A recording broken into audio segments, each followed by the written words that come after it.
From the East Bay to the North Bay, through wine country and up the scenic Northern California coast. This is Toastmasters District 57.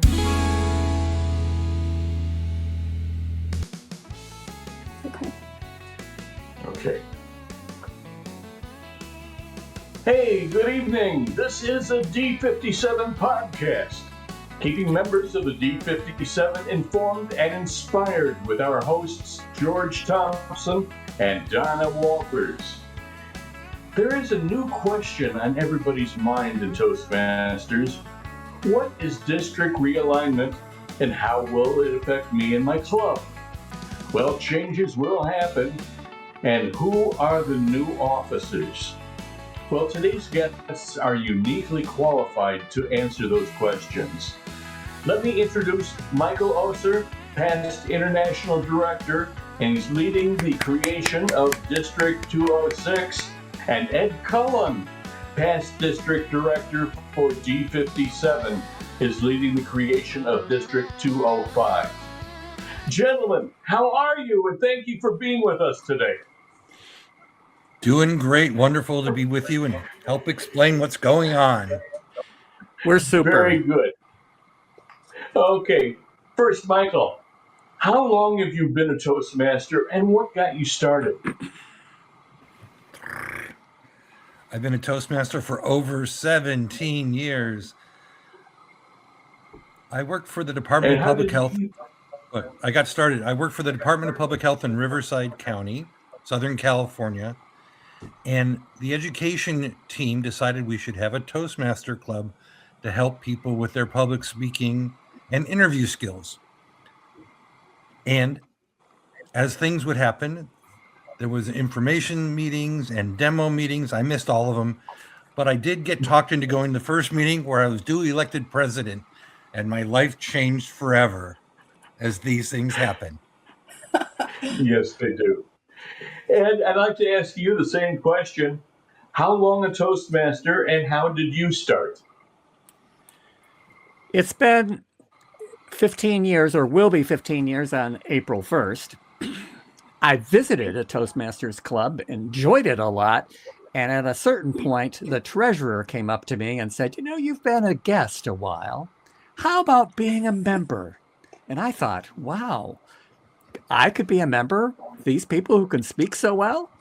I paid my money and I took my chances. Shortly after joining, the president was burned out and wanted a replacement.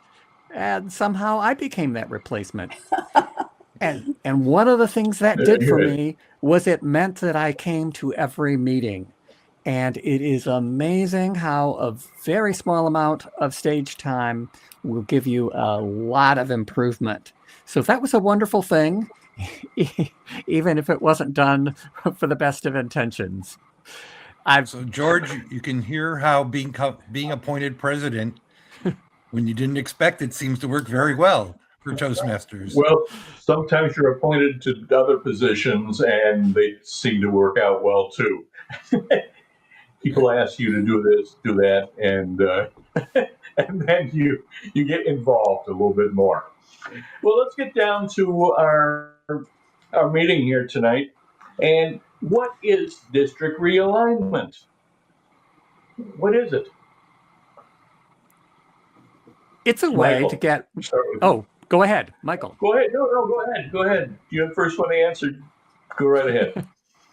It's a way to get more leadership, more money, and more time to make Toastmasters stronger.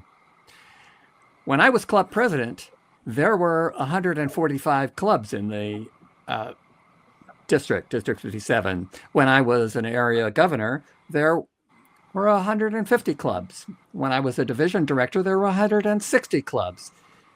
This realignment process is to get districts back up to the 120 clubs to 180 clubs. Currently, District 4 has 63 current clubs. District 57 has 107 at our base, 103 now. That sounds great, but we're going to divide ourselves up into pieces.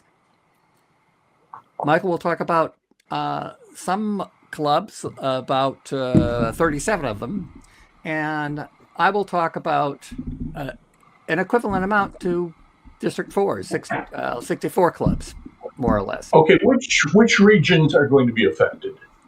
Well, this is Region 1. Go ahead, Michael. This is a moving target. North America has 7 regions, 1 through 7, and the original plan was, after a year of work last year, which Ed was part of, all 7 regions, which covers North America and Canada and even South America, but not Mexico, and the Caribbean, are all changing.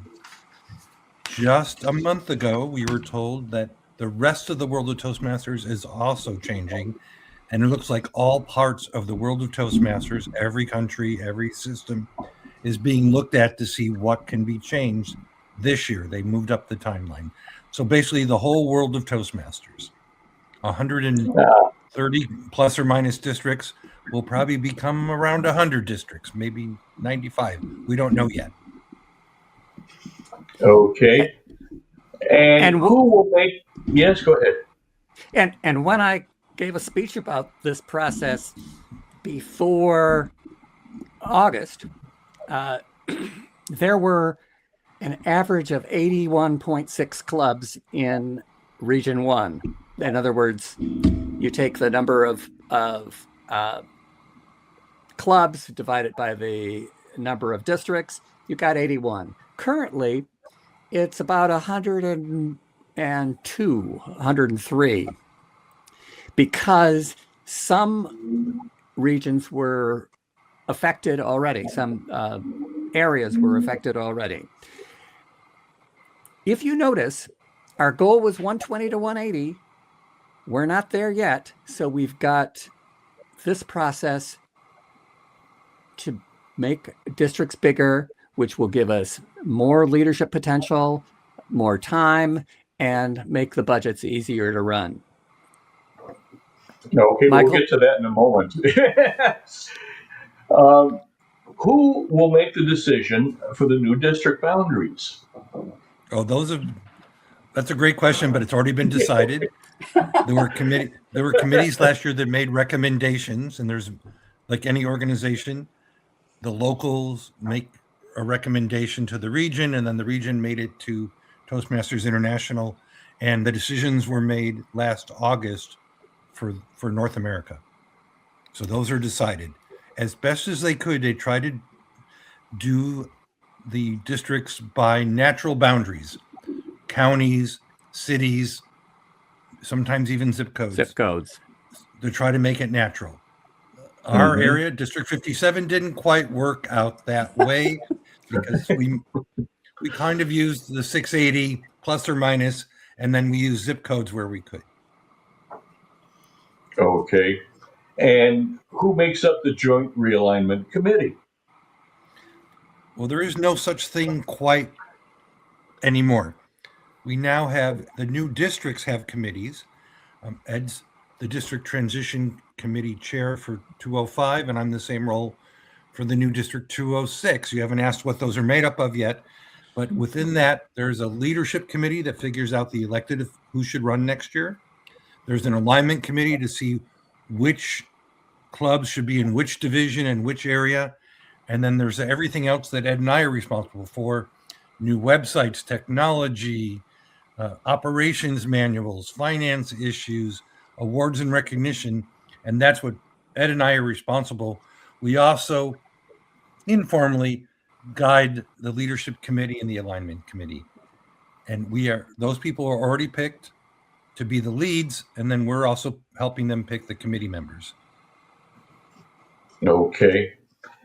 How do you expect a member's day-to-day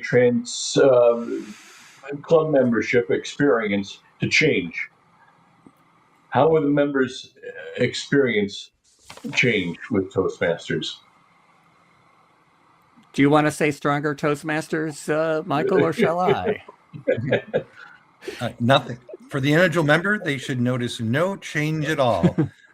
That's their what we're district will looking change, their division or area might change, but their club's a club is a club. Where they go to have a contest might slightly change, but it should be seamless for our members in our clubs. That's our goal. for. Excellent. And as you mentioned, how will speech contests within the district be affected? Michael talked about realigning the district, but so perhaps some people will compete with people they know, and some people will compete with a larger group. Not too long ago, District 57 had 9 divisions. When we're done, District 205 will have 6 divisions. So there will be more people, obviously the same number per club, we hope. A few more in the area, more in the division level, and of course the district level will be much bigger. And we are all thinking we'll get someone on stage in August. So, but George, let's be clear: nothing changes till July 1. Mm-hmm. This year is just like last year. Mm-hmm. Let's remind you, whatever's going on this year, no change at all in contests. It's the same as it was last year. This all changes July 1, 2026. And how will we handle the end of year district level recognition and reformation once reformation has been completed? How will we handle end of year district level recognition? That's come up at a few meetings I've heard. Yes. Well, the simple answer is we're working on it. There's going to be both Ed and I both have committees that are working on that, are going to make recommendations to next year's leadership committees. So next year's trio and district executive committee groups, we're going to make recommendations of what, and then it's going to be up to them what they want to use and not. As you can imagine, when it's for 206, we're merging District 39, which is Sacramento and the Reno areas and points north, with District 33's Division F, which is the whole Central Valley from Fresno up to Modesto, and District 57, which basically is everything east of the 680, more or less, and Napa and the Benicia area. So we don't know yet. All those districts have their own awards and recognition processes. We're going to try and merge them all, meld them all, simplify them all, and make a recommendation. I think, Ed, is that what you're doing as well?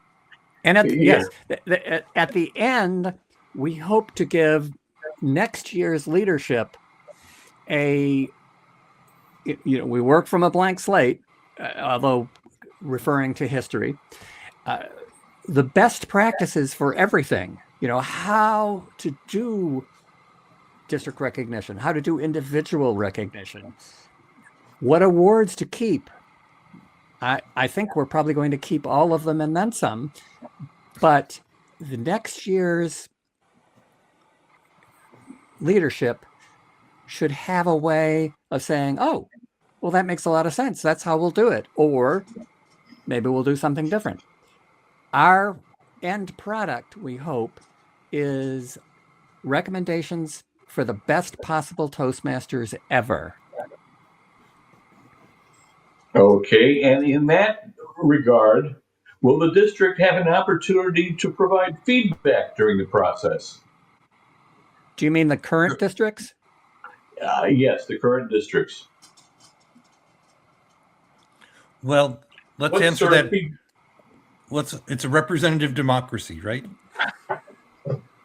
We have, for instance, for the new District 206, there are representatives to the leadership committee. There's representatives to the alignment committee. There's representatives to the awards and recognition committee. So certain people will be representing the district in these discussions. and we're searching for consensus. So there's not going to be a vote per se of all the members, but there will be a process where representatives from the various districts will give all their input. How's that? Yeah, that's what we want to know. Make sure that, at least they get a voice coming in, and that someone is listening when something comes up. And there will be somebody that will be asking questions as to how this will change. And what benefits does the board of directors expect?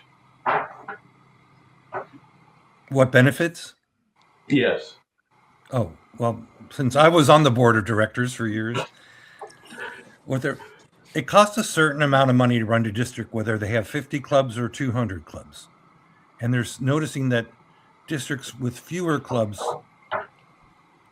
don't have enough money to do what they need to do, but the costs are still the same. So the idea would be, if the sweet spot, Ed said 120 to 180, let's say 150 is the sweet spot. That's enough clubs to generate enough revenue and enough leaders to fill the top roles and to fill all the division roles and fill all the area director roles. So we think that we are looking that there's a very good chance you'll have enough funds to do what you need to do, enough leaders to do that job, and to make the districts serve our members better. That's the goal. And if you do this internationally, you can save millions of dollars for a better benefit. That sounds pretty good to me. Leaders are sent to training, whether the district has 40 clubs in it or 200 clubs in it. And that's a cost. But what I said earlier was leadership, money, and time. Leadership comes first because in a bigger district, you have more people to call on to have an area director. That's a fabulous job. Everybody should have the ability to get to that job, and it's so wonderful. But there are districts that have had a hard time filling those roles.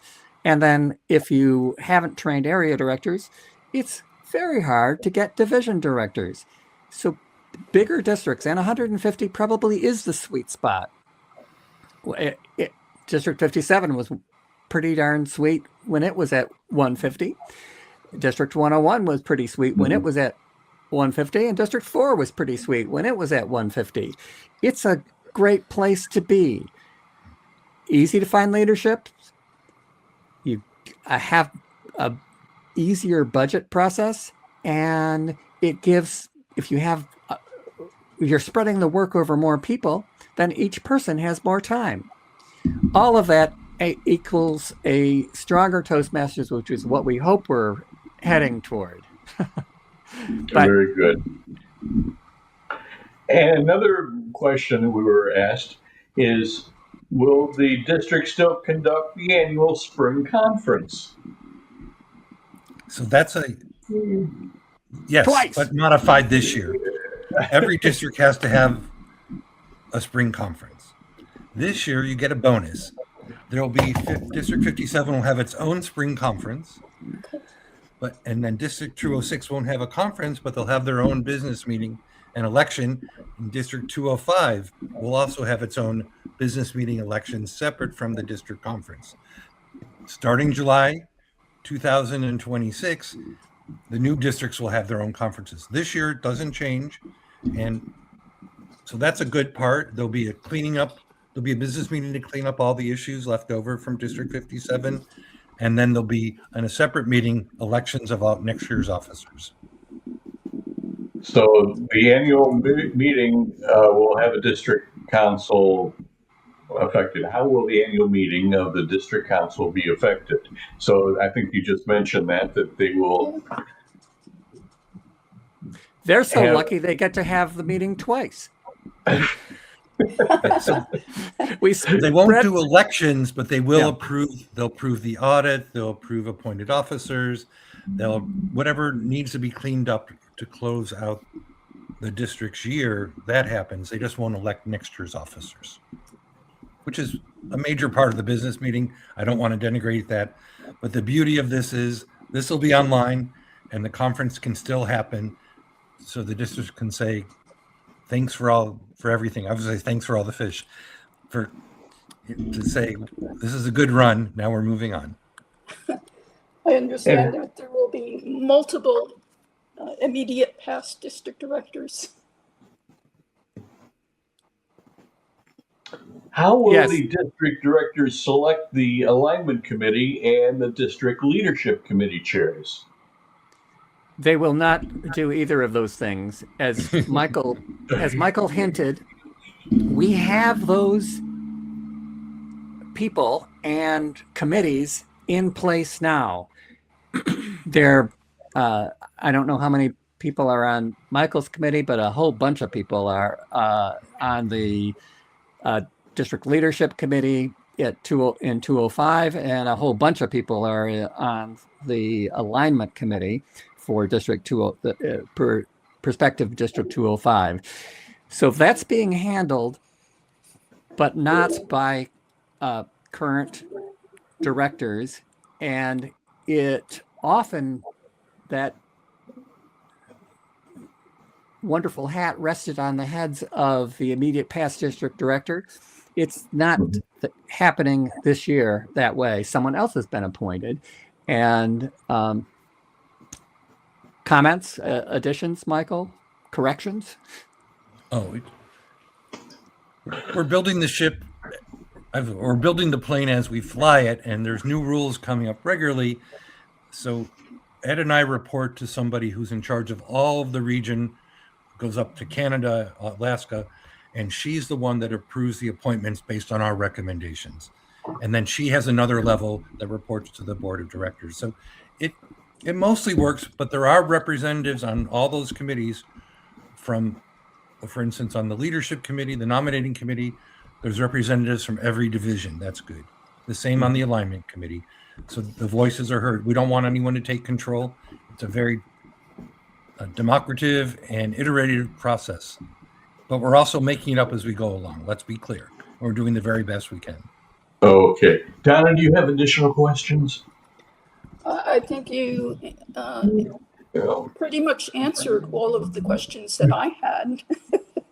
So I just wanted to know, how are individual members able to find out which district their club will be assigned to? So Ed, let me answer that first because mine's easier than yours. Mm-hmm. You have to look at the club you're in, find out what area and division you're in, and then I know that we probably should have a chart for this. For District 57, all of Division B and all of Division F are moving to the new District 206. In addition, Area C8 is also moving to 206. So if you're in a club if you're in a club in Division B, F, or C8, you're moving to 206. Thank you and welcome. Everyone else is moving to 205. Is that correct, Ed? That is correct. And So as Michael will probably tell you, we had some lively discussions about online clubs, as in where do the online clubs go. We made a decision. We are sticking by that. So otherwise it would be more complicated than what Michael just said. So we made it as easy as possible. I do have a listing. I carry it with me everywhere because people are constantly saying, am I going to be in 205 or 206? And I say, well, look, right here, 205 or 206, depending on who they are. Now, a small percentage of members that are in multiple clubs may find themselves in two districts. Mm-hmm. Nothing wrong with that. I'm a member of clubs in 3 districts as these things happen. So someone may say, oh, this is kind of nice. I'm in 2 districts. Twice the fun. But basically, again, I say, if your club's in Division B, did I say F? Division B and E, sorry, Division B and E, and Area C8. Division B, E, and 9. C8. C9, I think, isn't it? C8. Okay. I keep saying Division F because that's the division in 33. Yeah, But no. Division B, E, and C8. Maybe you can edit that out. But we're trying to do the 680 is more or less the split. Kind of, sort of. As best we You know, can. if you could get that list to Lisa, she can probably get that to Hans or one of our other guys that will put it up online so that people have a place to look. I'd appreciate That's a great that idea. if you could. Yeah. That's a great idea. Are there anything else that you want to let us know? Change is always challenging. The beauty of this change is we're following a change process. Last year, there were representatives that gave input, they discussed it, they came up with solutions, they made recommendations. Decisions got made in August at the board meeting, and now we're implementing those decisions, but we're including representatives from all over the districts that are being realigned and reformed in a way that I think is wonderful, because we're not just making decisions from on high. We're actually taking all the input from those representatives in the various divisions and areas and trying to make the best informed decision we can. The good news is next year's leadership, a year from now, can make the changes they need to make because we're doing the best we can. They may see that there's other decisions to be made. Mm-hmm. As everything in Toastmasters, every year it changes. Excellent. Thank you very much. And I don't have any other questions. Are you set? You guys set here? Well, with that, I want to thank Michael and Ed for allowing us to do this podcast and sharing their insights into the redistricting that means for Toastmasters in our area. Thank you to D57, our podcast team, for their support in this endeavor. Lisa Thompson and Hans Thoma, this has been a D57 production. Thank you.